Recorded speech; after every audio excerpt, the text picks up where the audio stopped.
afternoon. Welcome to this month's Self-Build Hour. We are, just as a reminder for all of you who may not have been with us before, we have set this up in a way so that you can get a deep dive into a specific self-build topic every month from the comfort of your own home.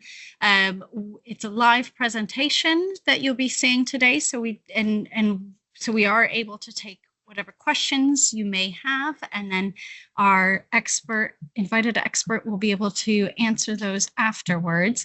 You can simply do so by entering your questions into the Q&A section, or if you do not have that function on yours, you can use the chat function, and we will go over those after the presentation. We are recording this today so that those who are not able to attend, or those who would like to watch it again at a later date, will be able to do so. And so that will be available on our website. We'll make sure that we send it out when that recording is available. But without further ado, we will start to get into this week's session. So we're pleased to be joined today by Jesus Menendez. He is the Managing Director of Zero Energy Passive House. He's got a background in engineering and timber frame offsite construction, and he combines that with his Passive House certification, and he really brings a unique perspective to achieving a comfortable low energy home. So please join me in welcoming him as today's expert on Passive House certification.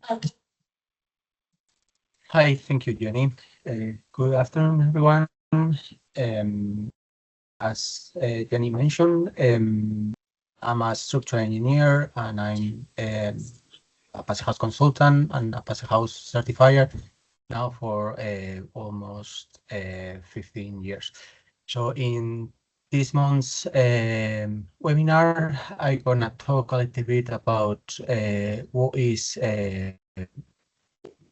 intended to get with Passive House certification, what it means maybe for the building owner, what it means also for the Passive House designer.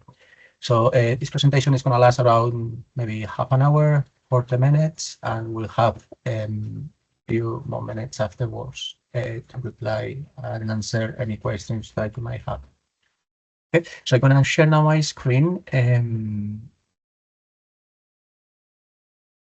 It's gonna, maybe if I can have my thumbs up there.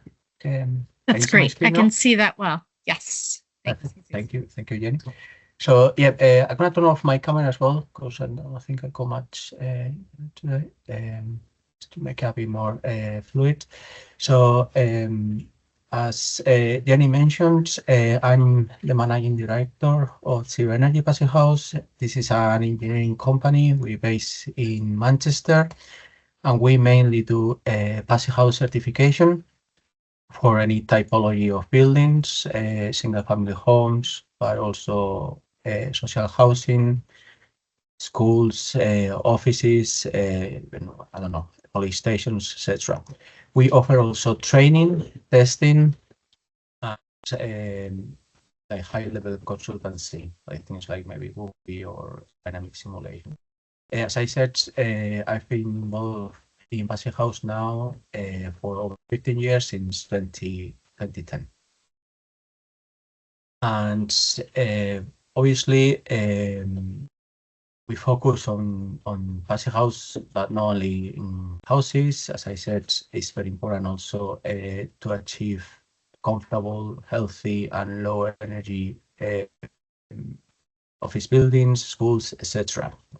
Obviously, the challenge with Passive House that it's been, as you say, you will see now, it's been for over 35 years. So the challenge is how to get a comfortable and a more healthy indoor environment, but also with low energy bills, low energy costs. We know that 40% of the total energy is assigned to, is consumed by buildings, and 2/3 of that is in dwellings, in homes. So with Passive House, is not only a standard that cares about low energy bills or mitigate maybe the environment impact on the operational carbon, but it's also focusing on well-being and comfortable indoors, like good levels of hygiene, indoor air quality, etc. So how can we do to get to that standard? As I said, the Passive House Institute is a private institute in Germany. It's based in Darmstadt, outside Frankfurt, and they built their own prototype in 1990. So again, is the Passive House criteria, the Passive House fundamentals has been on now for 35 years, and it's barely had changed. Obviously, we have adopted new technology, like things like maybe heat pumps for heating or cooling, but the basis and the core of the standard hasn't changed. Obviously, because it's based on building physics.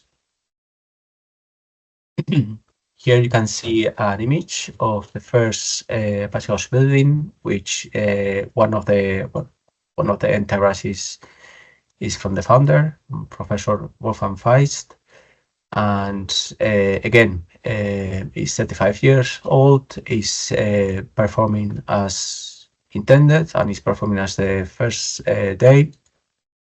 You see now this is the north gallery, the north facade, and you see a couple of an image of how it's looking internally. This is, I think that image was taken in 1995. So again, it's not that outdated. So I repeat myself again, but this is like a very proven technology. It's a very proven building standard that has been out now for 35 years. The fundamentals of Passive House rely on 5 principles. They are very well known by the industry. We were talking about maybe thermal insulation. Probably maybe traditionally it's been high levels of insulation, but nowadays it's pretty much in pair with the building standards, the building regulations.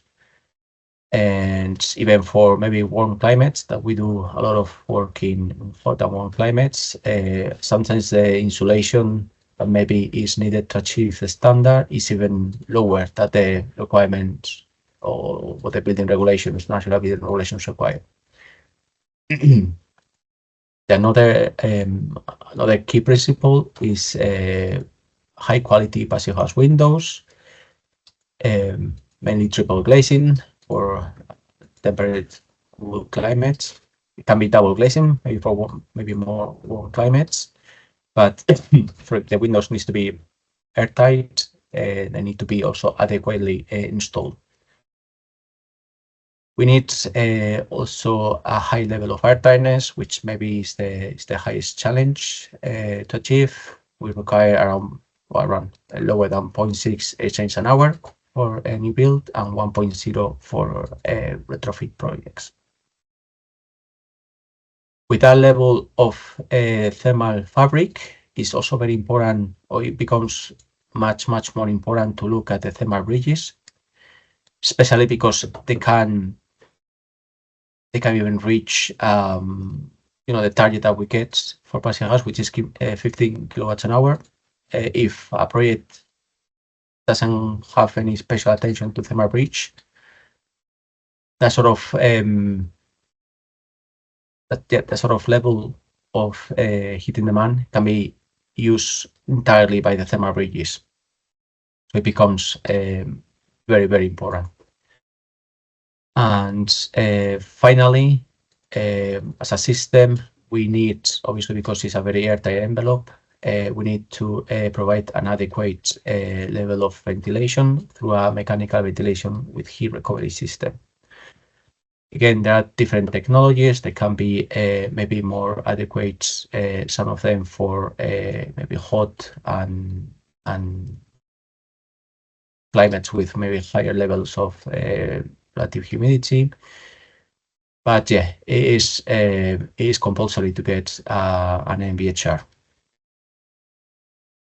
Passive house as an standard is not like a trademark, it's not registered, is actually open to everyone. It can follow the criteria, it can follow the standard. A good resource indeed is the Passipedia, which is now on the screen. It's passipedia.org. Again, this is a website from the Passive House Institute, where there's lots of resources about different components, the building envelope, mechanical services, actually also the PHP, examples, tools, etc. So it's a very good first step if you want to get involved in Passive House, not only certification, but Passive House as a building system.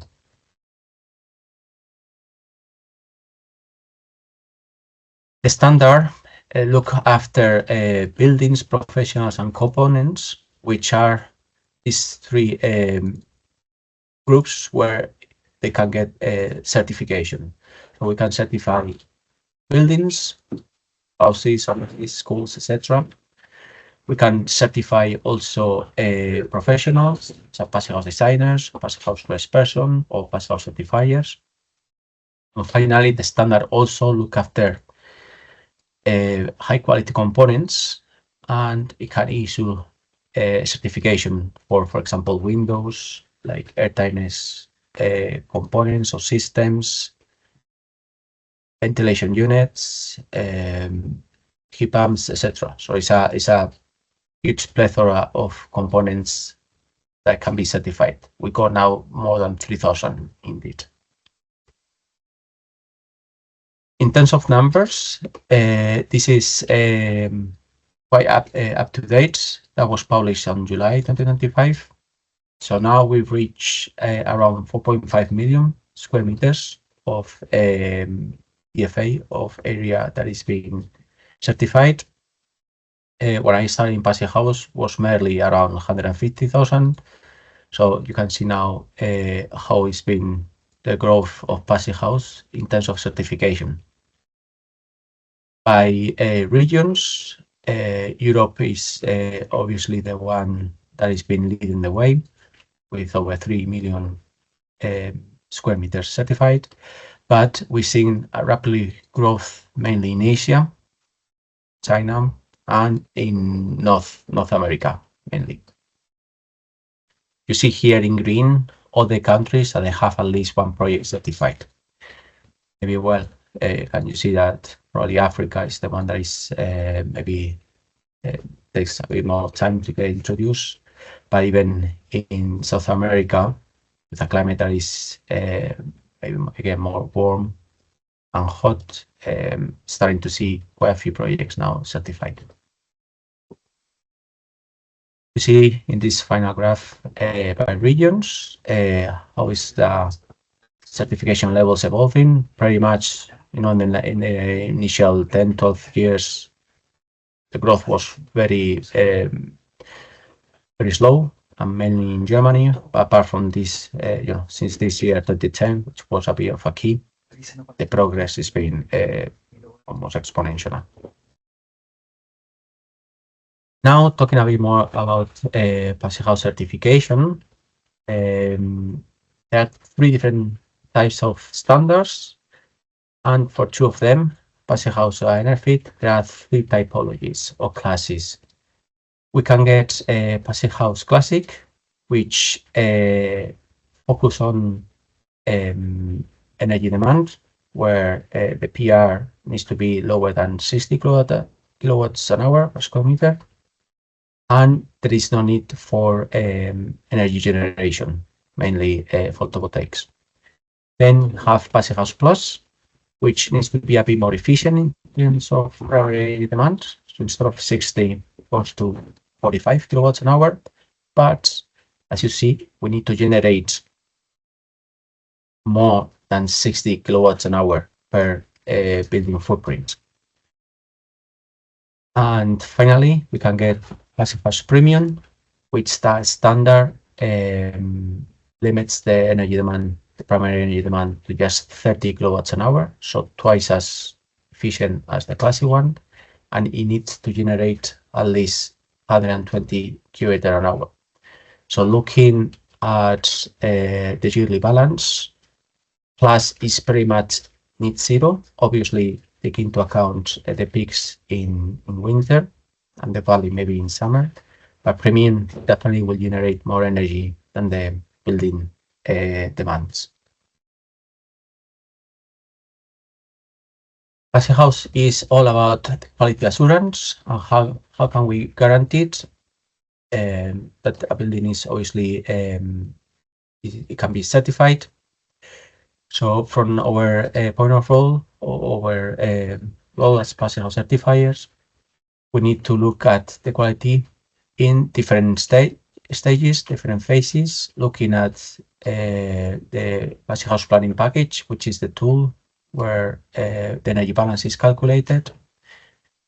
We need to also check that the energy design on the model is also adequate for passive houses. There's some sort of criteria, hard criteria that needs to be is compulsory. Like for example, windows in a livable area, like in a bedroom, in a living room, needs to be operable. We need to check also what's going on the building site.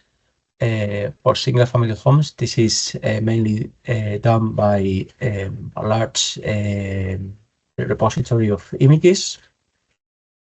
But also we need to be sure that the airtightness as a final result and the ventilation commissioning, how the ventilation is working, again, is adequate, follows what we approve at the design stage, and it's been implemented properly on site. Just once all these stages are done and completed, we engage with the PHI and we issue the relevant passive house certification. Again, it can be classic, it can be plus, it can be premium. This is all for as a passive house standard. For retrofits, it's called EnerFit, the standard for passive house. And there is a third standard, which the criteria is a bit less restringent in terms of heating demand, primary demand, and airtightness, which is called the low energy building standard. A standard, these two standards were released in 2015, so almost 10 years ago. In terms of benefits, or how we can see what sort of value certification can provide to the owner. Of course, it's about having another pair of eyes to look at the design and to look at the construction, and we can be certain that the energy standard will be achieved. Usually we have released a sort of a pre-certification statement once the design is completed. So there is again this 100% certainty that a building as is designed, it will comply with the passive house standard if obviously the construction follows what is being agreed. We understand that a house that is being independently assessed and is being reached passive house certification will have an increased value in case that wants to be sold.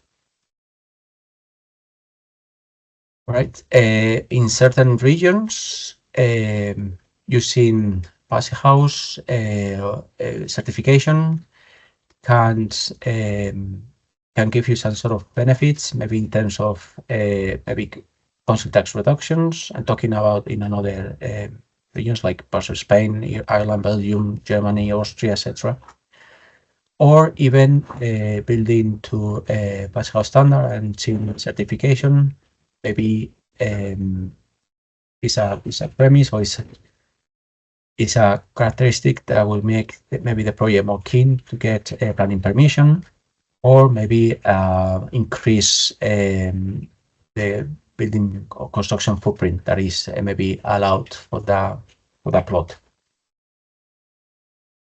For the designer, for the passive house consultant or passive house designer, It's very much another learning exercise. You can maybe identify errors or mistakes, or maybe things that is not being modeled adequately earlier design, and it will obviously increase the knowledge for them. Also, by certifying a project for a passive house designer, or even for the passive house person, they can get the renewal of their certificates. Because, as I said before, certification for buildings are perpetual. Components, they usually are renewed every year.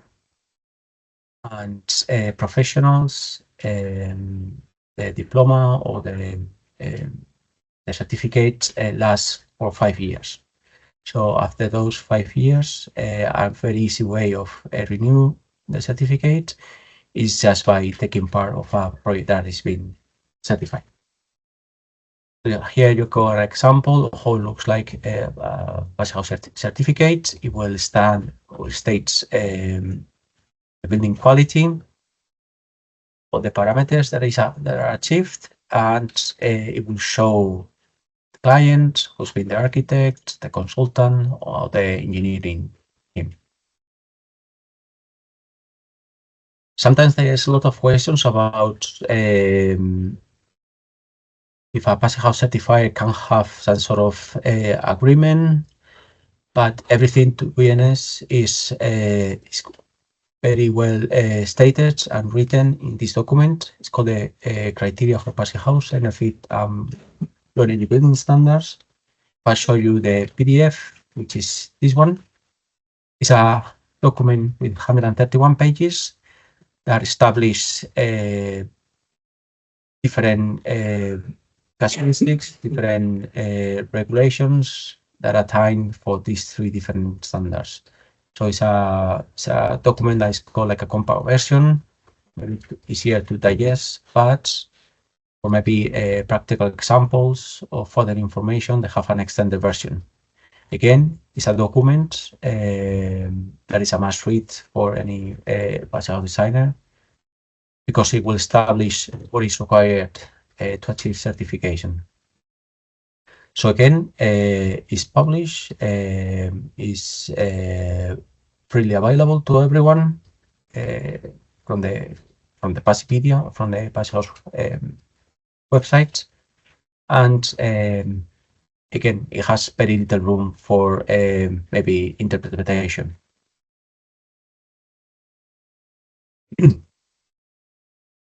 The validation of the criteria apply worldwide to any different climates. So there are different parameters for different maybe typology of projects, or maybe for retrofits, depending again on 7 different climates. They have standard criteria for residential buildings, single-family homes, but also like apartments or blocks. Also for offices, schools, and university buildings. Different building typologies, like for example, leisure centers or pools, they have a bit more bespoke criteria, and that is even more important to engage with a passive house certifier early on, because the parameters differ for what you can find in this document. Again, passive house is possible with any type of construction systems, masonry, like maybe more traditional methods of construction, timber frames, CLT, concrete, ICFs, steel framing.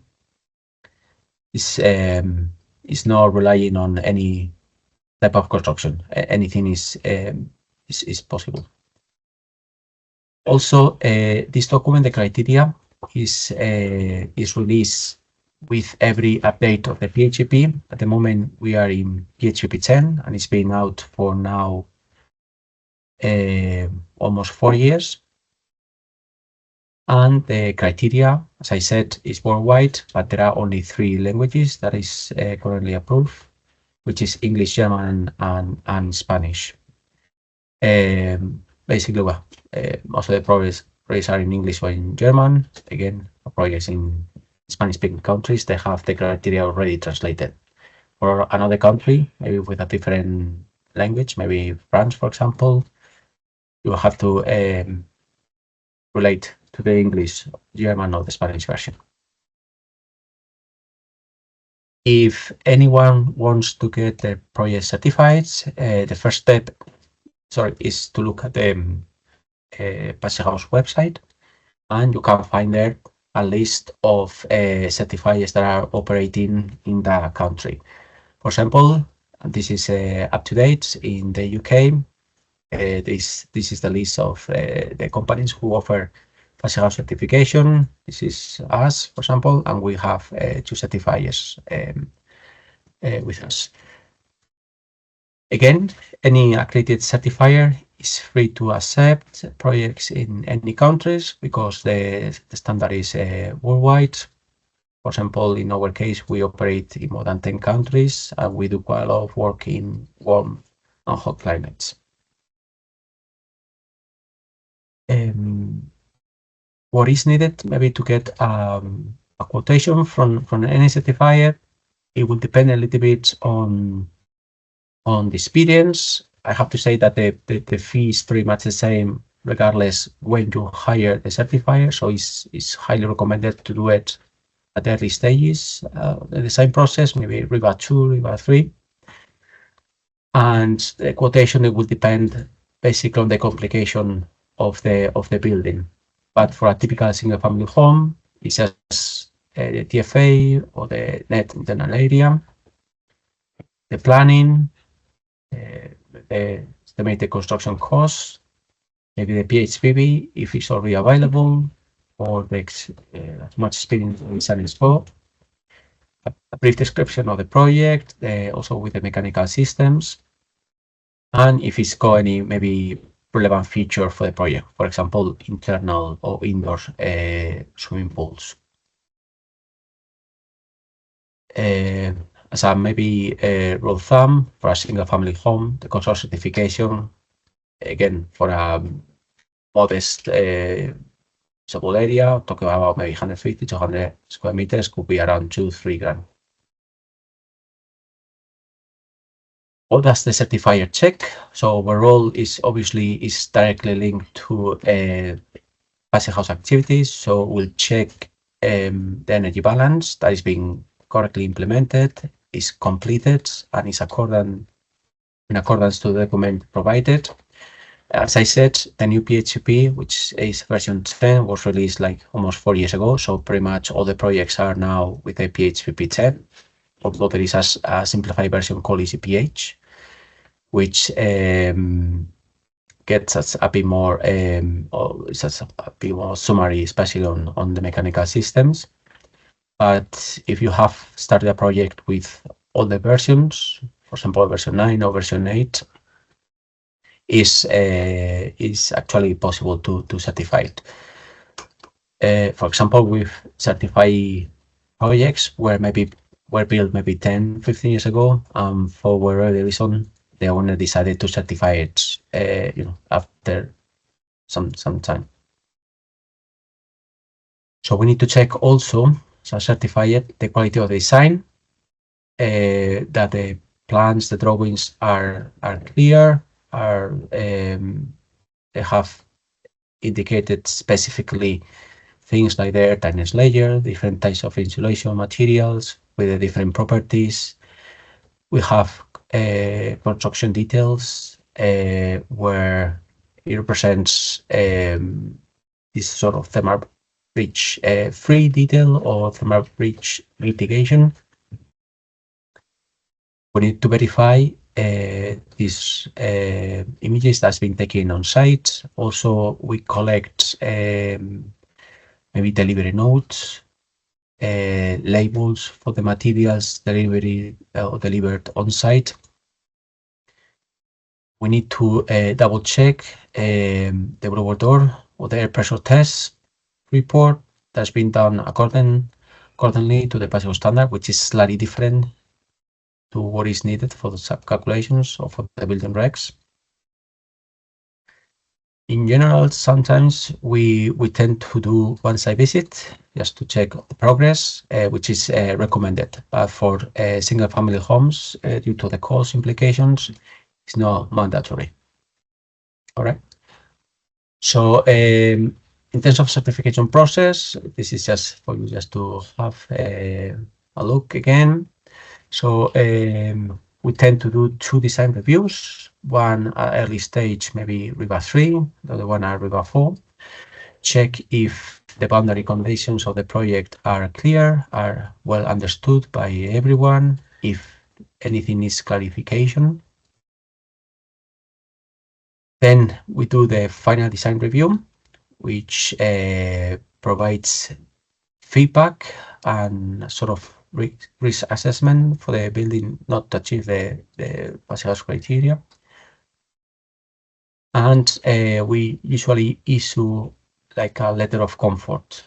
So gives probably a green light for the contractor, or maybe if you do in the self-building project to start on site. The final analysis or the final review is the as-built, so we take into account any changes that may have occurred. Obviously, we don't recommend many changes, but sometimes those things happen. We double check and corroborate the information about the products, windows, insulation materials, BHR, etc. We check the protocol for understanding how the ventilation system is going to operate. And also we need to collect a statement from the site manager, agreeing on the terms that the design and the construction is a match. As certifiers, we don't do any work related to other disciplines, like maybe we know building control. We just check quality in regards to the Passage House standard. We don't do any work relating to structure issues, fire, acoustics, or the building regs compliance. It's very important for us that there is no conflict of interest. That's why certifiers cannot do consultancy.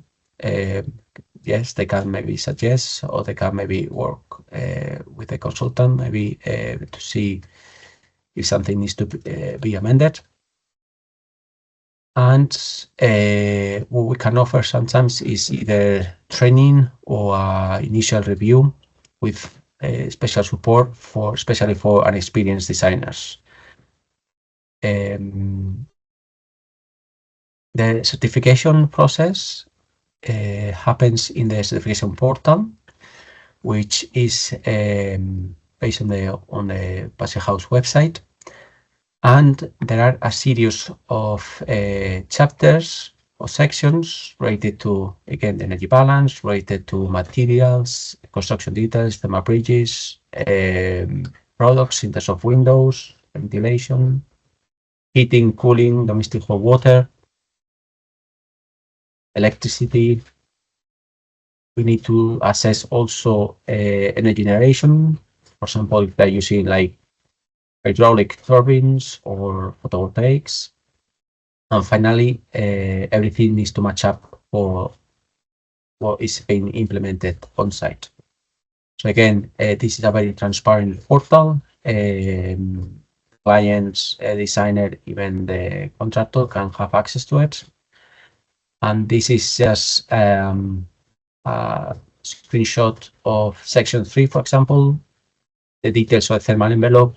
The portal, it will tell you exactly what sort of information and what sort of quality of information is required. The consultant will upload this information, we will review it, and we will mark it as okay by us. And you will see that progress it will increment. So, for example, in a project that we have in, I can see you, for example, the information on this content. This is a real project with IGA on ACR. So there's information about the project and the status of it. And it's like, again, it's like a message service where questions and further information maybe is requested. So it's quite standard, but again, everything is quite clear. Everyone knows beforehand what is needed, what is required. And again, it doesn't really give any sort of questioning or misinterpretation.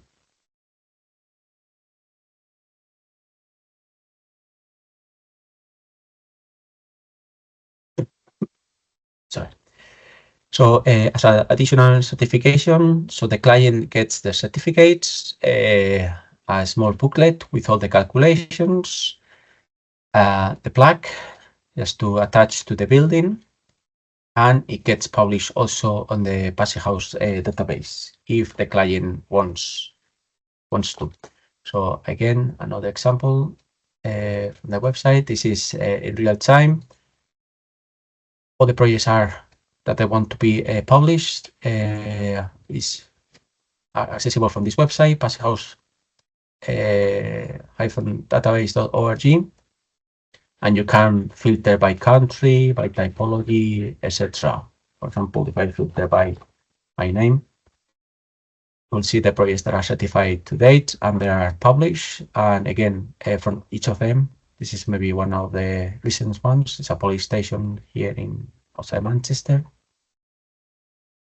To put the language maybe in English, but yeah, you'll see some information about the clients, the designer, the consultants, the thermal envelope properties, mechanical services, PHPP values, even sometimes cost. So it's again, it's a very useful resource.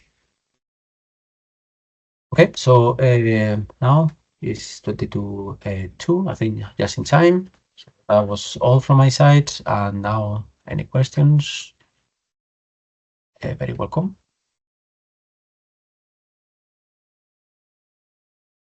Hi, Jesus. I'm Iga. I'm an architect and a passive house designer working for AC Architects. I'm not sure what happened to Jenny, but I'm here in terms of the questions. So just to pick up on your presentation, it was very informative and quite compact and really, really well presented. As for, we don't have that much time to dwell into more detail, but that was really comprehensive presentation of what certification actually is and what it means. So I've got a little question here for you. What are the costs? Because I know you talked about an actual cost on your side to get you on board as a certifier, but for the project overall, what are actual costs that are associated with a project which would be certified? Yeah, I mean, the cost varies depending on the typology of the project. But for example, for standard single-family homes, which I guess most of the audience maybe now is interested, depends on the square footage. But for a standard house, you're talking about maybe 2-3 grand, sort of. Also, it depends on the experience of the rest of the team. But again, the complexity. But yeah, like a ballpark figure, we're talking about 2-3K. Yeah. 2,000 to 3,000 pounds for a certifier, yes, to get sort on board, like to get you house. Yeah. That quality assurance throughout the process. So maybe we can talk a little bit more about the process and who is involved on the project. So obviously, because it's a standard, and the main thing is a quality assurance to make sure that the building will perform as designed. Typically, on a passive house project, who would you have engaged apart from the certifier to get you to that point of being comfortable that the building can get certified? Yes, I mean, in theory, it would be ideal if everyone is in the same sort of with the same sort of mindset, and because it's all about quality assurance.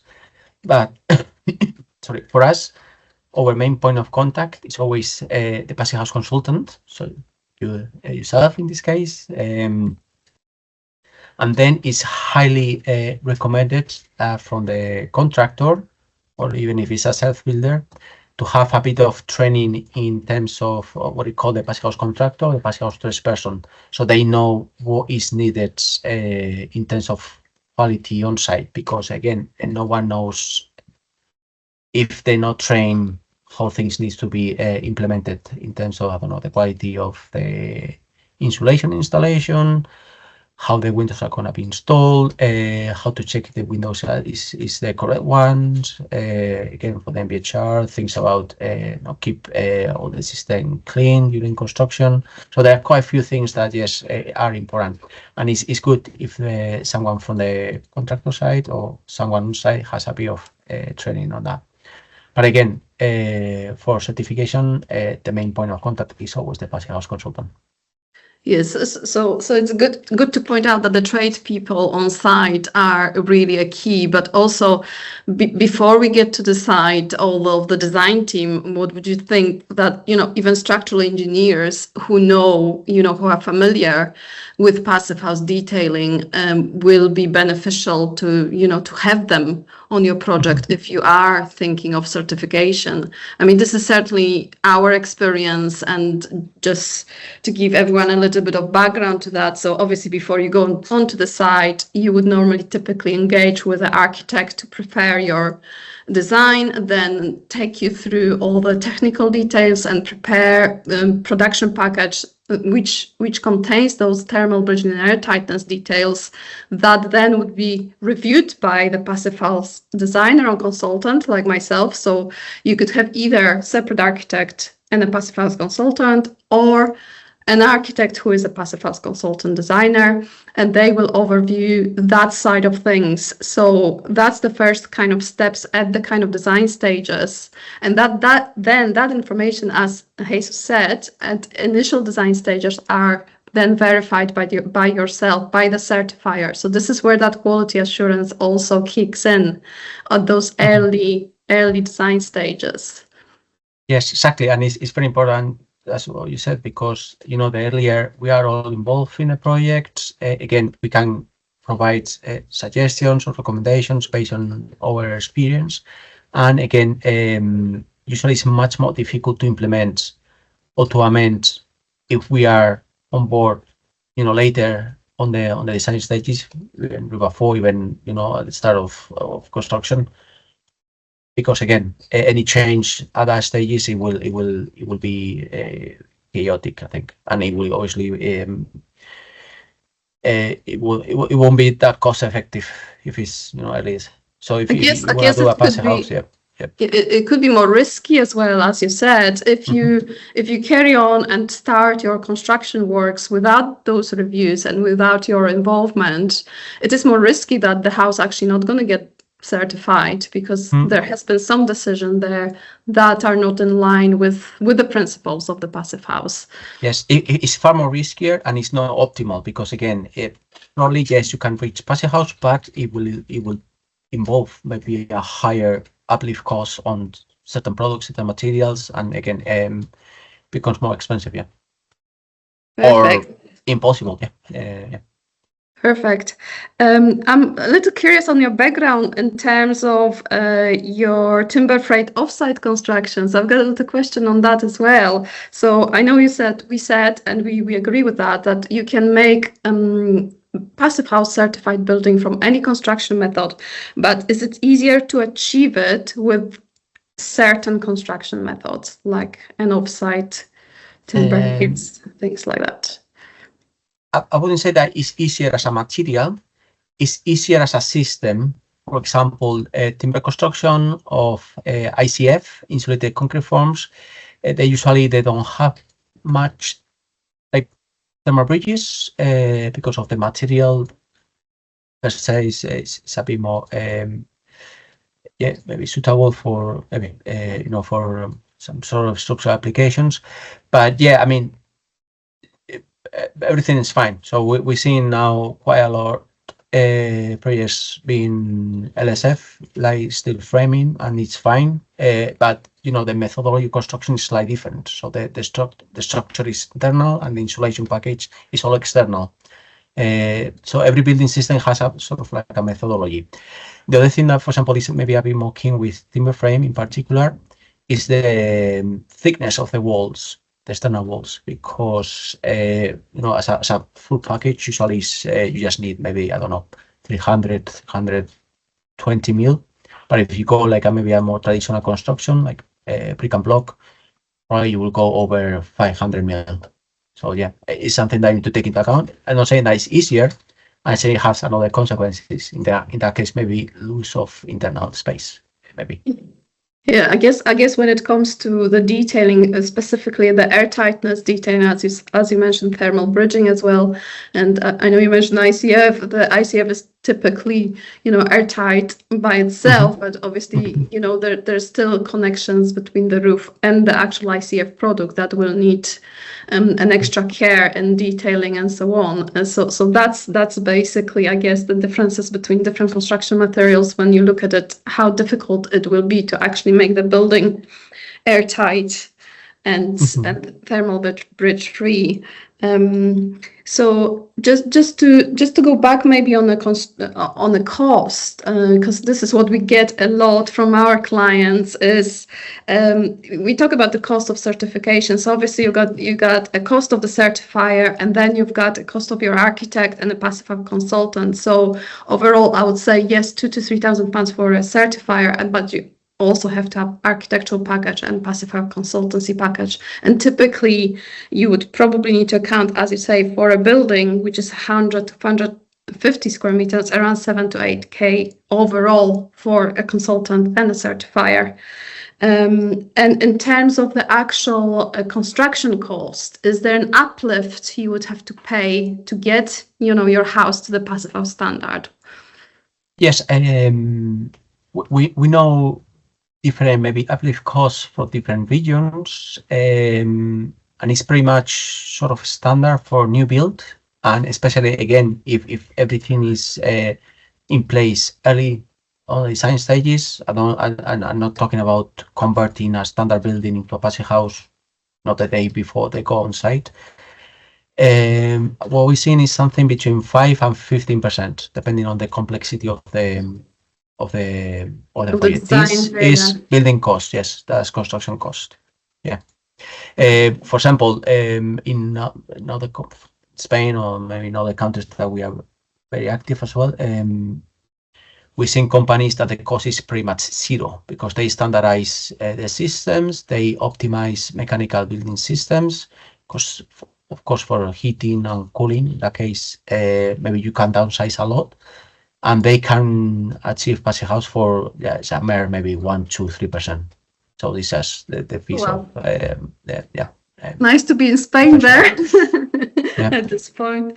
But yeah, I guess we're talking about the cost, but also you talked a lot about the benefits, and maybe worth highlighting here that obviously you're depending on the design and the complexity of that design, it could be, as you say, 5 to 15% more. However, your initial cost will be offset by significantly lower operational energy costs, which probably you're looking to save around 75 to 90% of your energy bills on heating, or if you're in a warm country, and a cooling cost.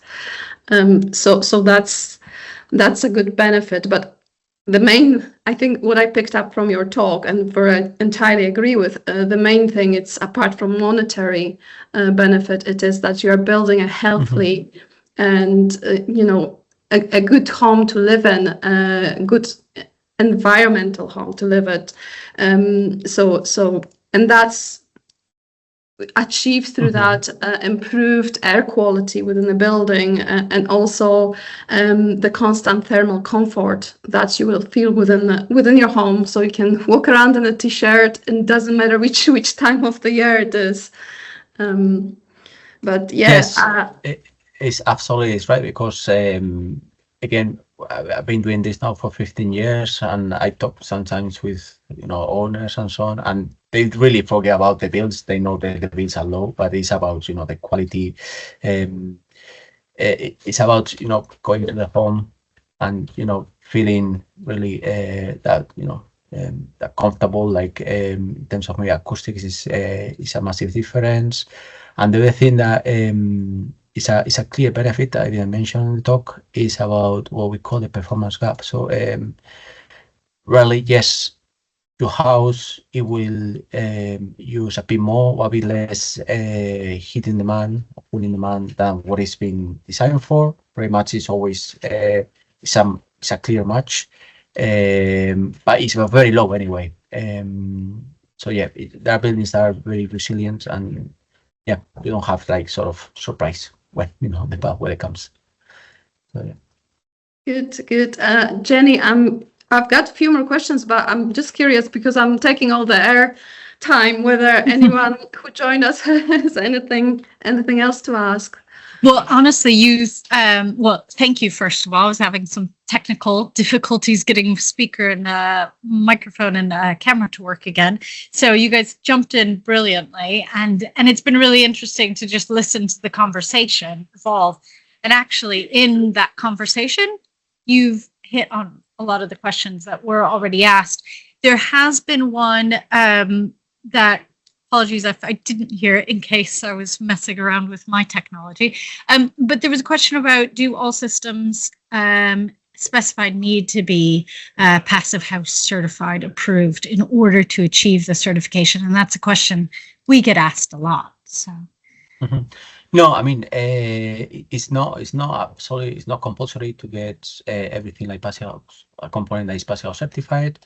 It makes things a bit easier in terms of technical data because it's already available. But no, what is important is that that product is being assessed by a third party, and it follows with the same sort of standards, European standards, which the BS also adhere to. But yeah, it's not necessary to be a certified component. Yeah. Great, thank you very much. That's helpful, and I think answers a question that we get asked quite a bit, isn't it, Ika?